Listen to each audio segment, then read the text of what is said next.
तर मंडळी पार्ट 2 मध्ये तुमचं सर्वांचं स्वागत आहे। तर आमचा रूम आणि हॉल झाडून झालेला होता ना, हा रूम अर्धा बाकी होता म्हणून तो झाडत होते मी।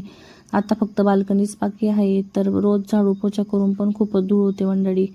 तर इथं झाडं वगैरे काढून घेतलं मी दरवाजा मागचं। चला तर आता बाल्कनी झाडूया आपण। बाल्कनीत पण खूप धुळून गेलेली आहे।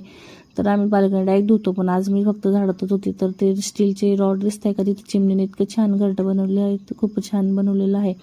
तर मी कचरा वगैरे भरून घेतलं। चला तर जाऊया आपण आता जिने झडत झडत द्याय खालती। तर मग मी दरवाजा लावून घेतला कुलूप, कारण की आम्ही डायरेक्ट रात्री येतो वरती, मग त्याच्यामुळे कुलूपच लावून घेतो आम्ही। मग चला आता जाऊया खाली। तर लाईट वगैरे बंद करून घेतला।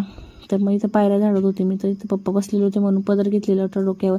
तर आता देवघर पण साफ करायचं होतं। देवघरच्या मागे पण खूप पुढे झालेला होता, कारण की उद्या बसतील घट्ट, मग सकाळी काही जमणार नाही।